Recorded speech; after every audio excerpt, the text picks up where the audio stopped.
des besoins particuliers, qui sont en situation de handicap. Ce genre de choses-là fait partie de nos réflexions au quotidien. Donc, quand on arrive dans un projet de formation à distance, comme ça a été le cas chez nous, on réfléchissait à une nouvelle formation à distance, et bien évidemment, cette préoccupation-là de l'étudiant et de sa réussite revient toujours au premier plan de nos préoccupations. Comment donc on arrivait à offrir à un étudiant à distance autant d'aide, autant de support que ce qu'on pouvait faire à nos étudiants qui étaient en classe, qui fréquentaient nos établissements. Donc, on a des services particuliers, par exemple, pour des étudiants qui ont qui vivent des handicaps. On a beaucoup de soutien qui est offert à ces étudiants-là. Un peu moins parfois pour des étudiants, je dirais, réguliers, qui n'ont pas d'handicap, mais qui ont quand même des besoins liés à leur réussite. Et à distance, bien, tout d'un coup, on a une espèce de frein. Et là, souvent, nos intervenants, même associés à l'aide à la réussite, se trouvent un peu coincés. Donc, on a fait différentes démarches, entre autres de l'aide en français à distance, genre de choses qu'on a développées là, au fil des années au cégep de Matane. Donc, ça faisait toujours partie de notre préoccupation, comment soutenir l'étudiant à distance dans son apprentissage. Parce que vous le savez, vous l'avez vu dans certains groupes, et nous autres, quand on parle d'étudiants à distance, on est beaucoup dans un mode de formation continue ou de formation à des adultes, donc au collégial. On a des groupes qui sont très hétérogènes. On a des jeunes qui sortent du secondaire, qui veulent poursuivre une formation à distance, certains qui ont fait un parcours collégial et même universitaire et qui reviennent à une formation collégiale à distance après coup. On a des jeunes mères monoparentales qui font un retour aux études, des changements de carrière, des changements d'orientation, des gens plus âgés qui veulent faire une formation pour aller chercher des qualifications additionnelles. Donc, on a vraiment des groupes qui sont très hétérogènes et avec des besoins et des difficultés qui sont très différents les uns des autres. On en a listé quelques-uns, on ne veut pas nécessairement s'y attarder trop longtemps, mais on a une quête d'autonomie pour l'étudiant à distance. On fait appel beaucoup à son sens de l'autonomie. Certains l'ont développé à travers le temps, d'autres moins. Il y a un défi d'isolement aussi pour certains. Pour quelqu'un qui n'a pas étudié sur un banc d'école depuis 15 ans, 20 ans, un retour aux études dans un monde collégial, ça peut être un peu confrontant, intimidant. Il y a des habiletés technologiques à développer, des outils avec la formation à distance, des outils numériques qui sont parfois loin là, des préoccupations et des habitudes des différents apprenants. On a une conciliation travail-études, on a des méthodes de travail, des techniques d'études qui sont aussi à renouveler, à refaire, à reconstruire là, pour certains de ces étudiants-là. Donc, c'est toutes ces difficultés-là que vivent les étudiants à distance, celles-là et bien d'autres, et pour lesquelles on cherchait à apporter une réponse. Donc, on a eu, au départ de nos formations, on parlait, René s'était impliqué dans les formations en soins infirmiers et en technique de tourisme à distance. Et très rapidement, les enseignants nous exprimaient un besoin, le besoin d'accueillir les étudiants à distance dans les toutes premières heures, les tout premiers jours de leur formation. Et les enseignants qui eux-mêmes étaient dans un démarrage d'un projet de formation à distance, donc ne se sentaient pas les personnes les mieux placées pour faire ce rôle-là, avaient eux-mêmes beaucoup d'apprentissage à faire, beaucoup de choses à assimiler là, avant de démarrer leur premier cours. Donc, René, intuitivement, a répondu à ce besoin-là en organisant des rencontres avec les étudiants qui démarraient des parcours de formation à distance pour qu'ils se familiarisent avec la plateforme, pour voir un peu comment ils se situaient par rapport aux différents outils, leur expliquer comment les cours allaient se dérouler, leur donner un exemple d'à quoi pouvait ressembler un premier cours, juste pour qu'ils se sentent avant donc, le début d'une session un peu plus confortable, un peu plus à l'aise, un peu plus efficace avec les outils. Donc, cette réponse-là, René l'a fait de façon un peu intuitive, ce n'était pas dans sa définition de tâche. Il est conseiller pédagogique, son rôle, c'est davantage de soutenir les étudiants que de soutenir les étudiants. Les enseignants. Soutenir les enseignants, effectivement, plutôt que de soutenir des étudiants. Donc, ça semblait un peu incongru peut-être pour un conseiller pédagogique à l'enseignement régulier. Par contre, quand on discute avec des collègues à la formation continue, ils nous disent, nous, on fait ça tout le temps. On est toujours en accompagnement des étudiants dans nos projets de formation à distance. Donc, on voyait que c'était un rôle qui était déjà porté par certaines personnes. Et ce rôle-là d'accueillir, d'informer, de répondre aux différentes préoccupations, je dirais plus techniques, peut être dans chacun de vos établissements, dans chacune de vos formations, assumé par des différentes personnes qui ont différents rôles. On voyait au fil du temps le rôle de René, le rôle qu'il prenait dans cet accompagnement-là des étudiants s'élargir. Alors là, il durait dans le temps. L'étudiant qui avait été accueilli avant le début de la session, mais continuait à avoir des discussions à interpeller René pour d'autres préoccupations tout au long de sa formation. Parfois après 1 an, après 2 ans de formation, il continuait donc à interagir avec le conseil pédagogique. Alors, c'est là où on a senti qu'il y avait un mandat, qu'il y avait un mandat à assumer puis un rôle à définir par rapport à cet accompagnement-là. Donc, dans le soutien des étudiants à distance, on sentait qu'il y avait, oui, donc des besoins à l'accueil, dans l'intégration de l'étudiant dans son parcours de formation, mais qu'il y avait aussi d'autres besoins qui naissaient au fil du temps. Et dans un projet de formation à distance sur lequel on travaillait l'an dernier, on a vraiment mis ça au cœur de nos préoccupations. Donc, plutôt que de partir du programme, des cours, des préoccupations des enseignants, on s'est vraiment dit, avant même de commencer à bâtir notre projet, qu'est-ce que l'étudiant a besoin? C'est quoi ses préoccupations? À quel moment il y a ces préoccupations-là? Puis on a bâti un tableau, là, je ne rentrerai pas dans le détail, mais essentiellement, on est parti vraiment des besoins de l'étudiant. Qu'est-ce qu'il aime? Qu'est-ce qu'il a besoin? Qu'est-ce qu'il veut? À quel moment il a besoin de quoi? Quand il s'embarque dans le programme, quand il s'inscrit, quand il attend que le cours commence, quand le cours commence, quand finalement il est évalué et il a donné aussi une rétroaction au programme, au cours, à l'enseignant et quand il a fini. Donc, et pour chacun de ces moments-là, en fait, du parcours de l'étudiant, on est allé voir qu'est-ce qui, donc, était un peu à l'avant-scène et à l'arrière-scène. Qu'est-ce que nous, on avait à préparer comme outil, à faire comme démarche pour s'assurer de répondre à son besoin et de fournir l'information dont il avait besoin. Donc, toute notre réflexion sur ce programme de formation à distance-là, on a vraiment mis l'étudiant au cœur du design pédagogique pour faire en sorte de répondre à ses préoccupations. Et c'est là aussi que le rôle d'un techno-coach, donc d'un conseiller pédagogique à l'étudiant, nous est apparu vraiment essentiel. Et on l'a vu également dans d'autres établissements. J'ai été invité par le FADIO à participer à un atelier du REFAD l'an dernier. Et je parlais des pratiques d'accueil des étudiants. Et au Collège Boréal, je pense que c'est un petit peu plus loin. Je vais y revenir. Au Collège Boréal en Ontario, donc, ils nous disaient, bien, nous, on a ça. On a un conseiller technopédagogique pour les enseignants, mais on a un conseiller technopédagogique qu'ils appelaient le coach technopédagogique pour l'étudiant. Donc, ils ont vraiment distingué ces deux rôles-là. Parce que ce que René faisait un peu intuitivement depuis quelques années, à la fois soutenir les profs, mais aussi soutenir les étudiants dans leurs apprentissages, puis dans leur apprentissage de la formation à distance. Donc, on l'a appelé coach techno-pédagogique, coach techno-coach. Enfin, on aimait l'idée du coach, un peu comme dans une équipe sportive, comme une espèce de guide qui accompagne individuellement chacun des membres de l'équipe pour développer, améliorer leur performance, leurs compétences. Donc, on aimait bien cette appellation de coach techno-pédagogique. On va le voir au cours de la présentation, quel rôle multiple cette personne-là peut jouer dans une formation à distance. C'est mon tour. Pour partir un peu de ça, parce que c'est des rôles plus ou moins définis dans les établissements, chaque personne joue plus ou moins ce rôle-là, mais ce qu'on voulait à travers le projet qui a été déposé par FADIO, c'est un peu de l'encadrer. Donc, si demain quelqu'un veut partir ça, on a-tu des ressources autour de ça, puis comment on voit ce rôle-là? Puis le schéma qui est là, c'est à la suite de, j'ai lu une parution, une recherche qui a été faite par Marie Michelet, c'est un tutorat transversal à distance en ligne pour l'université, mais elle parlait vraiment de cette espèce de tuteur-là qui joue un rôle tout au long du parcours, mais pas juste un rôle auprès de l'étudiant, mais un rôle auprès de l'établissement aussi. J'ai fait un schéma, donc c'est toujours beau faire des schémas. Alors, le coach est vraiment au centre, puis le coach, comme dans la description, quand je lisais ça, je dis, mon Dieu, c'est vraiment le rôle qu'on veut lui donner. C'est le fun de s'appuyer un peu sur de la recherche par rapport à ça. Et il y avait deux postures que je voyais. Vraiment la posture par rapport à l'apprenant, ce que le techno-coach peut apporter, mais il y a un rôle aussi important par rapport, j'appelle ça l'écosystème scolaire, pas solaire. On va rester sur la Terre. Donc, cette partie-là, on va le voir. Ça fait qu'en détail, un petit peu la posture qui se décline. On a une posture de guidage qui est à gauche, puis on a une posture d'écoute qui est à droite. Ça fait qu'on va aller un petit peu détailler cette partie-là.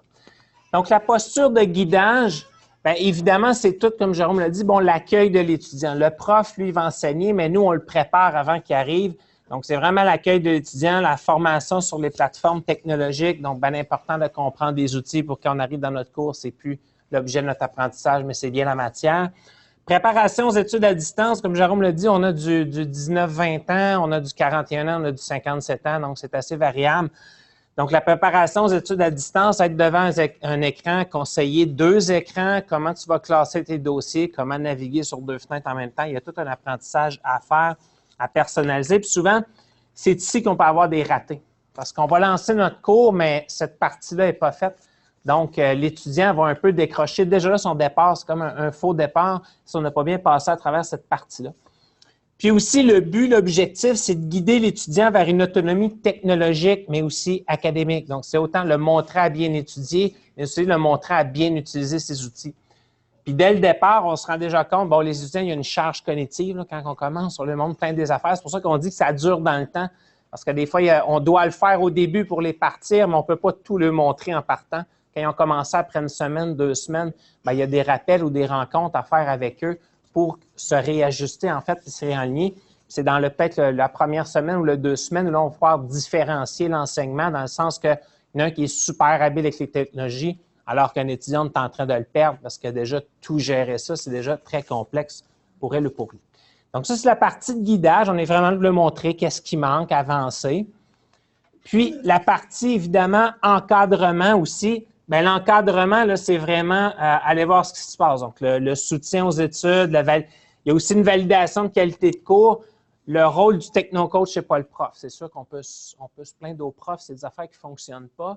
Mais là, j'avais mis un petit son, un petit appel téléphonique d'une étudiante qui illustrait bien le rôle qu'on peut jouer là-dedans. Donc, en gros, l'étudiante appelle, elle dit là, dans tel cours, j'appelle au nom des étudiants, le prof, il nous oublie. Parce qu'il faut comprendre que l'enseignement est hybride. Donc, j'ai un prof en classe avec des étudiants, mais j'en ai aussi à distance. Et l'enseignant oublie les étudiants à distance. Donc, valider, c'est-tu correct? Avez-vous bien compris tout ça? Donc, c'est un petit peu le tampon que le techno-coach peut jouer. Donc, aller voir avec le prof, valider, bon, la compréhension est-tu correcte, la posture est-tu correcte, le son est-tu correct, comment tu interviens avec tes étudiants. Donc, ce rôle tampon-là, il est vraiment là. C'est un rôle qui se définit avec le temps. Puis aussi, bon, identification des besoins, mais dans notre encadrement que je vais vous montrer tout à l'heure, aussi, bon, entrevue individuelle, sondage. Donc, on va envoyer un sondage après une première semaine. On se dit, c'est quoi la qualité du son, l'enseignement est-tu bien fait, comprenez-vous bien? Et là, en informatique, on dit la démarche utile, une boucle d'itération pour toujours s'assurer de la qualité. Parce que souvent, les questionnaires vont être à la fin. Évidemment, après 15 semaines, c'est que la session est finie. S'il y a des choses à réajuster, c'est un petit peu tard. C'est pour ça que c'est important. Préparation aux évaluations, ça paraît un petit peu drôle comme ça, mais l'étudiant, bon, c'est certificatif, c'est un DEC. Et dans ce cas-là, la certification est importante pour eux. Et l'aspect technologique va jouer un rôle important sur l'anxiété. Donc, oui, est-ce que je comprends la matière, mais l'outil que je vais utiliser pour passer l'évaluation, c'est anxieux. Quand je dis préparation, c'est de montrer aux enseignants que dans vos formatifs durant la session, utilisez la même technologie que vous allez utiliser dans vos évaluations à la fin. Donc, un examen module ou si tu fais des cartes interactives ou des choses comme ça, bien, il n'y a pas de stress. À la fin, l'outil est compris. Fait que souvent, au début, si on le perdait, puis on a passé des sondages, justement, puis on voyait que les étudiants étaient hyper anxieux à utiliser une technologie en plein examen qui va compter pour leur diplomation. Ce qu'on a fait, parce qu'avec le projet TechnoCoach, on a aussi développé des outils, parce que si quelqu'un demain matin veut se lancer, bon, on part de où? On a fait un tableau d'encadrement aussi. Carl Rockry avait fait un atelier sur le FADIO, on s'est basé aussi là-dessus. Là, dans notre cas, on l'a fait pour un DEC, puis sur 3 ans, donc l'année 0, l'année 1, l'année 2, l'année 3, ce qu'il y a à faire. Puis dans ce tableau-là qui va être disponible, en fait, il y a des outils de référence. Parce que souvent, si vous partez, vous dites, bon, mais c'est quoi la liste du matériel requis? Ça peut être c'est le rôle, en fait, du techno-coach dans notre définition, où il va dire, bien, l'étudiant à la maison, c'est quoi son matériel qu'il a besoin? Fait qu'au moins, quand tu vas cliquer là, tantôt, je vais vous le montrer, on va naviguer un petit peu, mais vous allez voir au moins des pistes de réflexion ou des outils de base pour démarrer. À travers ça aussi, en bas, on a les phases, en fait, sur 15 semaines. Qu'est-ce qu'on fait à la semaine 0, l'accueil, l'environnement numérique. À la semaine 1, rencontre de groupe, après une première semaine, comment ça va dans votre cours. Et aussi, on a le statut, c'est au niveau technologique, pédagogique, puis socio-affectif aussi. Donc, il y a des consignes, là, on ne voit pas bien, c'est tout petit, mais il y a aussi une validation socio-affective qu'on va voir tout à l'heure. Ce tableau-là permet quand même d'encadrer puis de statuer. Parce que quand je dis qu'on le faisait de façon intuitive, ce n'était pas cadré, semaine 1, je fais ça, semaine 3, j'y allais un peu à tâtons au départ. Mais quand il va d'une démarche plus structurée, c'est un bon guide pour se partir, OK, tu as ça à faire. Mais là, dans ton calendrier, semaine 0, tu as ça à faire, semaine 2, tu as ça à faire. Puis comme ça, tu documentes tes choses. Dans ce sens-là, c'est mieux planifié que ce qu'on avait initialement là, quand on le faisait de manière plus intuitive, où on était plus réactif. Il se passe quelque chose dans le groupe, il faut intervenir. René, vas-y, appelle-les, fais une rencontre Zoom, puis essaie de régler le problème. Donc, plutôt qu'être réactif à des situations, mais là, on les prévoit à l'avance. On sait qu'il va arriver tel genre de problème, tel facteur de stress. Donc, on les prévoit à l'avance. Puis la perception des étudiants, en fait, c'est qu'ils voient vraiment que la formation à distance, bien, il y a une écoute, puis un ajustement, puis on prépare les coups. Donc, c'est beaucoup plus proactif. Parce que dans la formation à distance, malheureusement, c'est ta première expérience en formation à distance qui va définir ça pour le reste de ta vie. Donc, si tu prends ton premier cours à distance puis qui n'est pas bon, ça se peut quand tu as un cours, tu dis « Ah, voilà 4 ans, j'avais essayé ça, puis c'était pas terrible, ça ne m'intéresse pas. » Souvent, la perception par rapport à la première expérience. Ici, on voit un petit peu plus détailler les choses, suivi individuel, mais tantôt, on va leur passer. C'est sûr, ce tableau-là, vous l'adaptez à votre propre programme, parce que des fois, ça peut être un cours. Nous autres, c'est quand même plusieurs cours.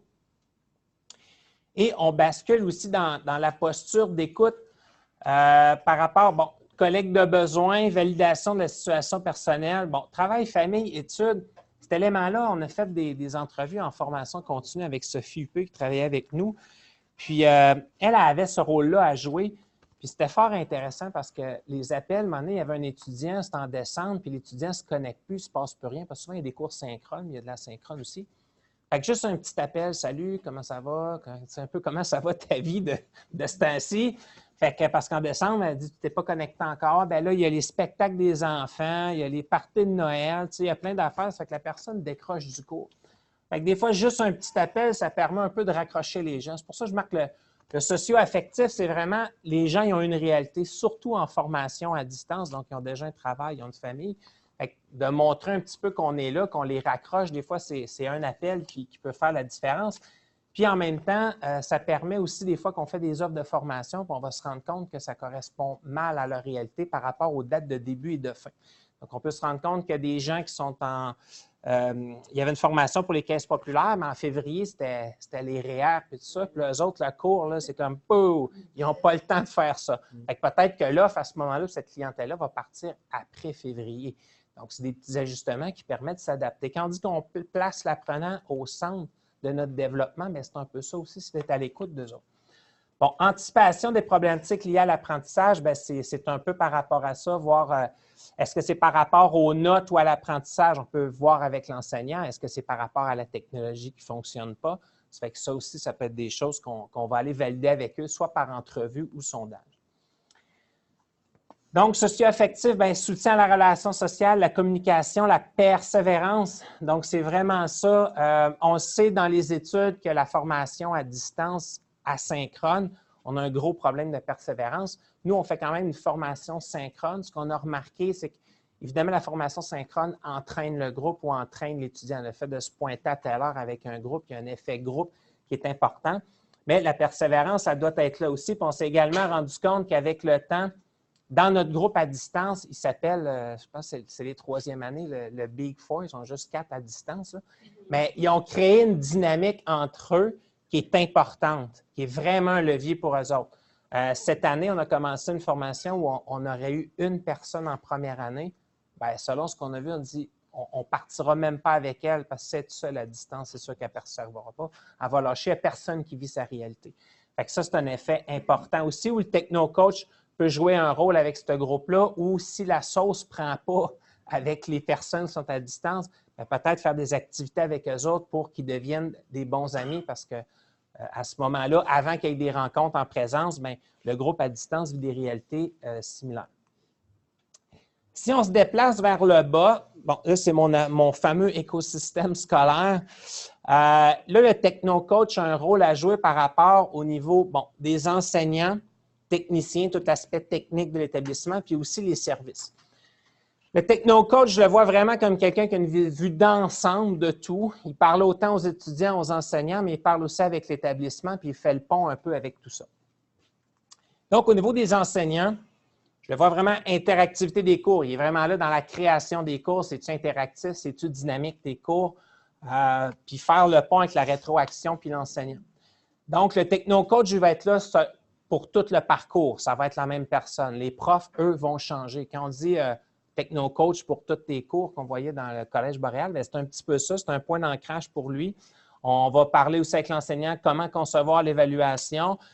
Conception des cours, bien évidemment, on parle de plus en plus de la conception universelle de l'apprentissage, le type de police, son Office 365, on peut-tu relire tes consignes? Donc, c'est de rendre le cours le plus agréable possible et le plus universel possible. Fait que ça, c'est le techno-coach qui va le faire parce que lui va avoir du feedback beaucoup avec les étudiants. Ce que je me suis rendu compte, c'est ce qui est dit par les étudiants à moi va être différent de ce qui est dit aux enseignants. C'est pour ça qu'on a vu que ce rôle mitoyen-là est important. Et moi, avec diplomatie, bien, je rencontre l'enseignant, puis je fais le pont de ce qui m'a été transmis. Vu d'ensemble technicien, bien là, on va aller voir le pont entre l'environnement numérique, le soutien. Et là, c'est important parce que des fois, il y a des logiciels installés, des choses à acheter. Fait que là, moi, je fais le pont avec le technicien, puis des fois, c'est le technicien qui va transmettre des choses aux étudiants aussi quand il y a de l'installation à faire. Puis, volet technique, je soutiens beaucoup le recherche et développement, qui est une partie où en formation à distance, veut pas, ça te prend une partie recherche. As-tu une bébelle qui fait ça? As-tu une nouvelle affaire qui fait ça?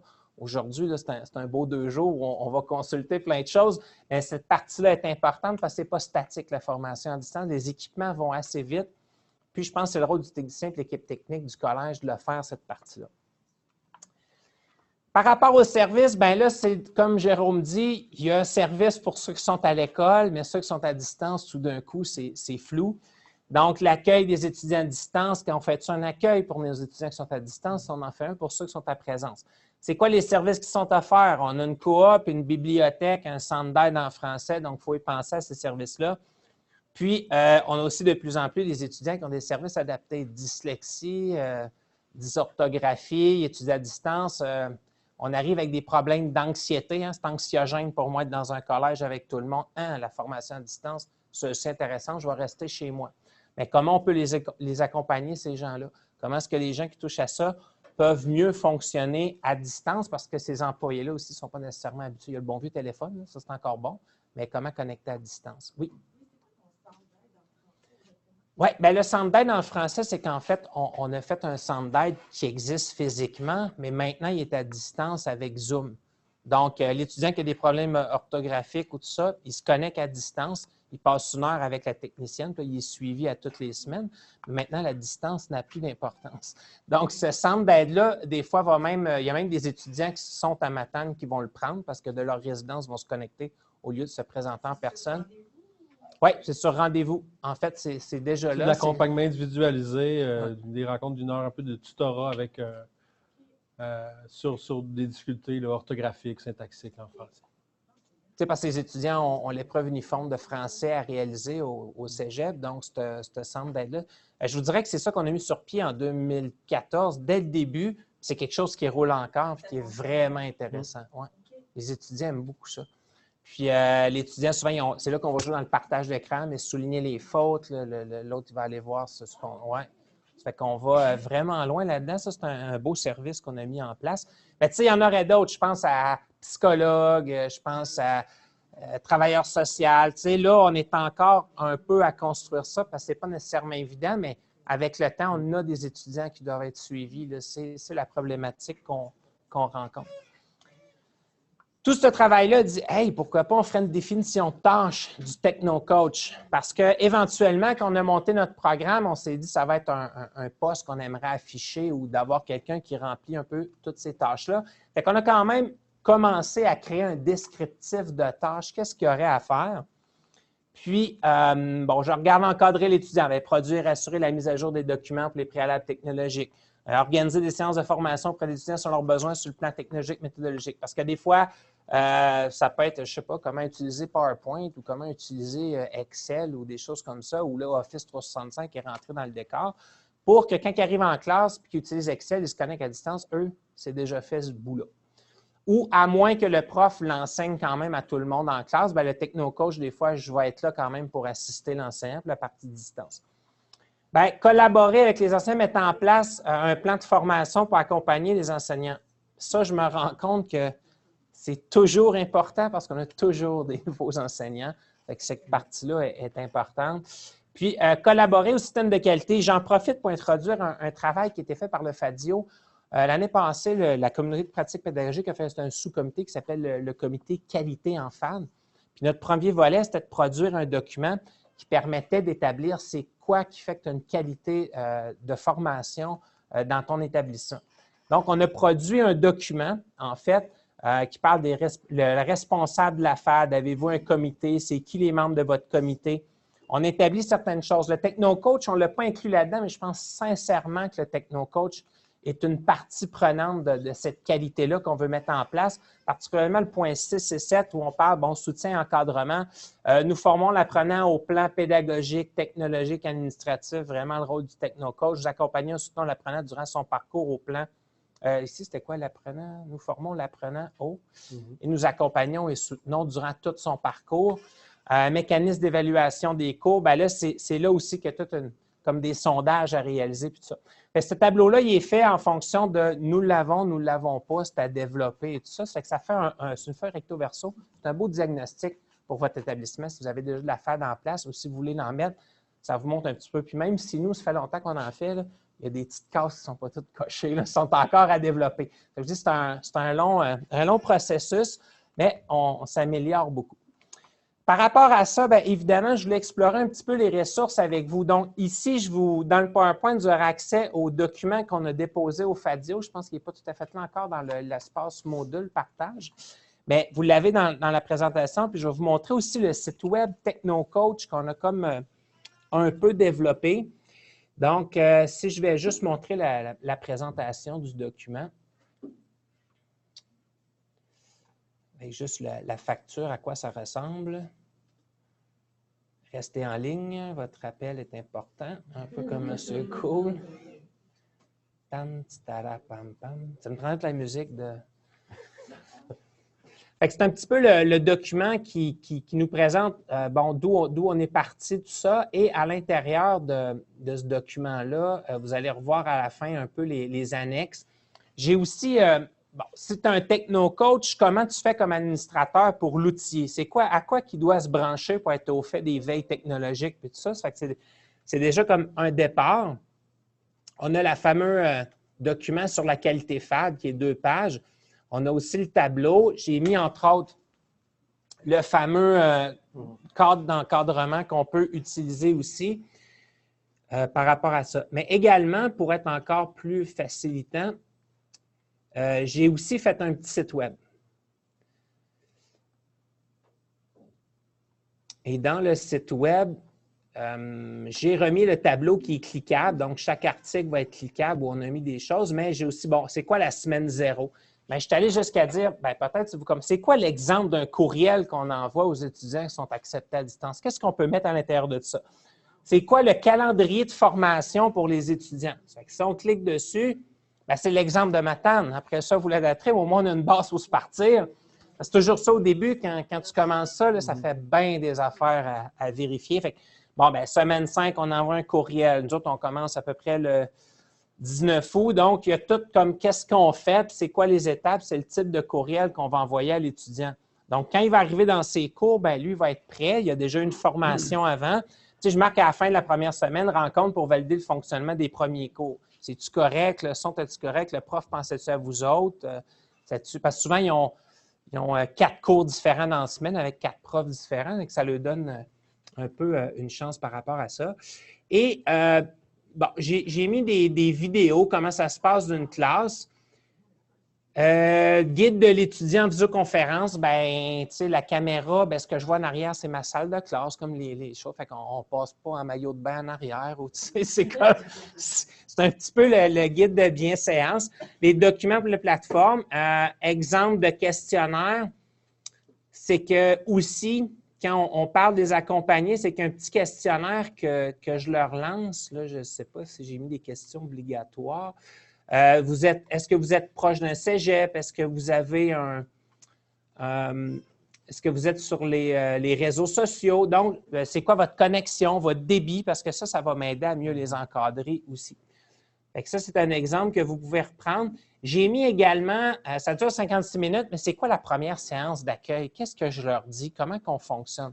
Fait que vous avez une vidéo, tu sais, si quelqu'un veut s'inspirer, il écoute, OK, il leur dit ça, il leur dit ça. Puis vous avez tout un peu la présentation qu'il y a là-dedans. Vous pouvez bonifier, mais je trouve que c'est un bon départ si vous vous lancez dans l'aventure. Si vous le reprenez, mettez votre logo. Hein, oui, c'est ça. Vous pouvez mettre votre nom et votre logo.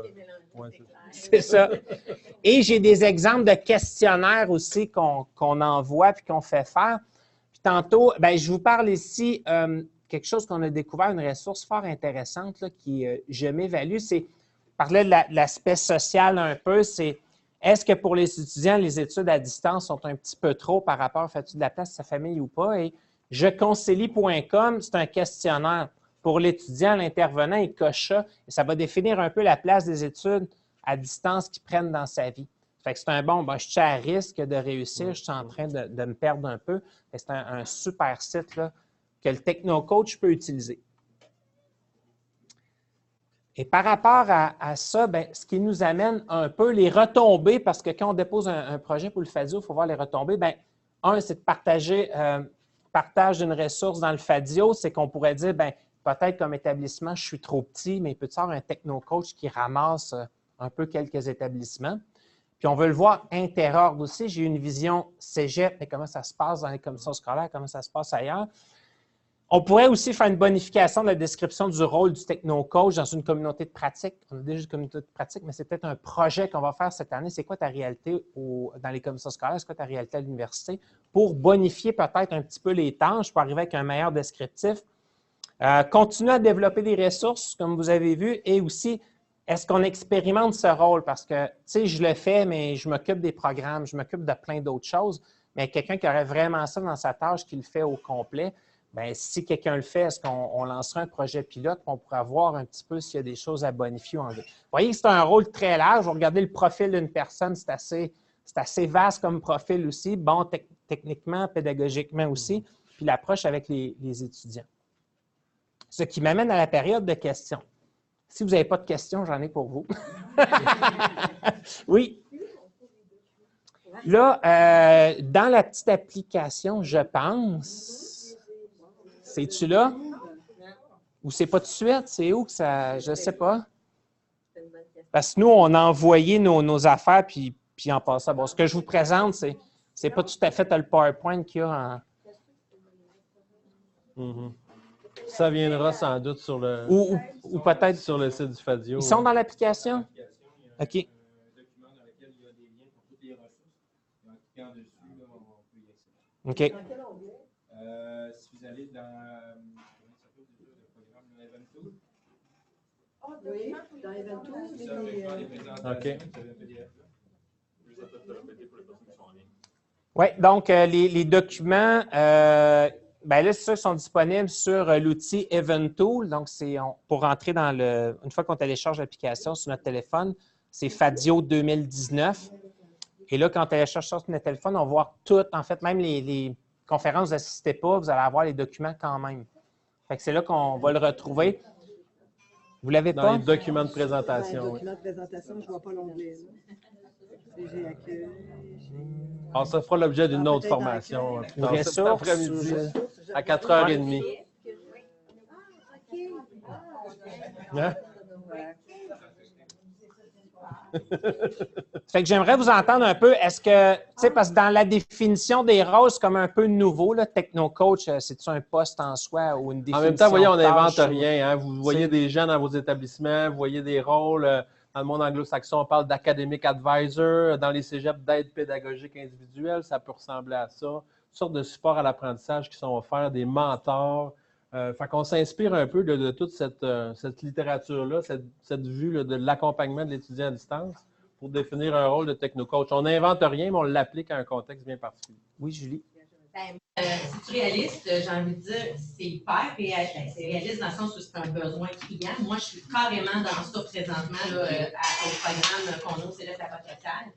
Puis, je vois le besoin. On fait déjà des petites choses. Ça fait un bout de temps que je dis qu'il faudrait qu'on centralise ça pour qu'il y ait des ressources mises en commun parce qu'on recommence toujours la roue d'avoir des petites capsules, des petites choses, des choses faciles, parce que le techno-coach, pour moi, il faut aussi qu'il ne soit pas nécessairement dans un moment précis. Je pense que lui aussi, il faut qu'il soit accessible à différents moments selon la disponibilité de l'étudiant. Fait qu'on est un peu là-dedans, nous autres, d'essayer d'avoir une espèce d'espace Moodle ou je ne sais pas quoi, où il y aurait des capsules, il y aurait des informations à aller chercher en plus de la personne qui pourrait être aussi là, un centre d'outils pour l'étudiant. Un peu là, de référence. On a déjà commencé d'ailleurs d'avoir ça. C'est ça. Mais c'est ça, moi je pense que c'est très, très pertinent. C'est à bonifier, puis on verra des communautés de pratique. Jude? Oui. Centre d'aide, puis comment ça s'articule? Est-ce que le techno-coach est complètement à part ou y a-t-il un lien à faire avec les autres centres d'aide s'il y en a? Bien, tu sais, le techno-coach, c'est comme moi actuellement, mais qui n'a pas toute cette définition-là de tâches comme telle. Mais, tu sais, je le fais, ce pont-là, mais des centres, à part le site-down en français qui est vraiment virtualisé, on n'a pas réellement d'autres modalités là, pour les étudiants à distance. Hein. Fait que ça, c'est en présence, bien, les... Centre d'aide en philo, en maths, en... Jérôme... On fait du tutorat par les pairs, organisé là, un peu toutes disciplines confondues. Là. Il n'y a pas de lien à Mais faire. ça, Il y en a pas pas pour le pour moment. c'est C'est sûr sûr qu'on qu'on voit- voit le technocoach a un rôle vraiment entre les différents services, l'organisation scolaire, les services informatiques et l'étudiant. Donc, être capable de faire le pont puis d'identifier le besoin et trouver la façon d'y répondre avec les services. Donc, lui est physiquement dans l'établissement, est capable de développer quelque chose puis de l'offrir aux étudiants ou en tout cas de l'organiser. Ta question me fait réfléchir à ce que Jérôme dit. Bien, on y avait pensé, mais le tutorat d'un troisième année qui étudie à distance avec un première année qui rentre, ça pourrait être intéressant, le pairage entre eux autres aussi, pour dire, bien, fais attention à ça, tes cours. Parce qu'ils ont encore plus développé d'habiletés que nous autres. Là. Ils ont fait vraiment leurs études à distance. Ça fait que le tutorat par les pairs peut être une solution fort intéressante aussi. Questions, commentaires? Oui. C'est à moi, là? Oui. Donc, moi, je vous remercie d'avoir mis ça sur papier, d'avoir tout défini le rôle du techno-coach parce que ça fait plusieurs années qu'on fait ça. Hein? J'espère que ça va vous faire réaliser à nos organisations l'importance de ce rôle-là, du professionnel qui va occuper ce poste-là, puis qu'à un moment donné, on va pouvoir définir combien de programmes le techno-coach peut supporter aussi. Ouais. Donc, c'est vraiment un travail intéressant, puis j'espère qu'il va nous aider dans notre travail au quotidien. Parce que, évidemment, si tu veux une approche individuelle, bien, à un moment donné, il y a une capacité que tu peux répondre aussi. Là, ouais. C'est ça, on le voit. L'objectif caché derrière notre démarche, c'était aussi ça, hein, documenter pour réclamer, hein, exprimer à notre cégep le besoin de créer ce poste-là, puis de le voir occupé par une personne. On n'y est pas arrivé à temps pour avoir cette personne embauchée actuellement, mais on compte bien y arriver dans un avenir proche. Dernière question, Sandra? Non, c'est juste un commentaire. Interordre, là, moi, je suis commission scolaire, je vois ce que vous nous donnez généreusement, là. C'est facilement pour nous transférable, ajustable. J'ai déjà un nom de quelqu'un que je placerai là qui pourrait travailler autant en FGA, en formation professionnelle qu'au secteur des jeunes. Parce que c'est ça le projet, oui, je trouve ça vraiment intéressant là, de pouvoir partir avec quelque chose de concret. OK. Fadio. Merci beaucoup à la maison. Merci tout le monde. Bonne continuité. Merci.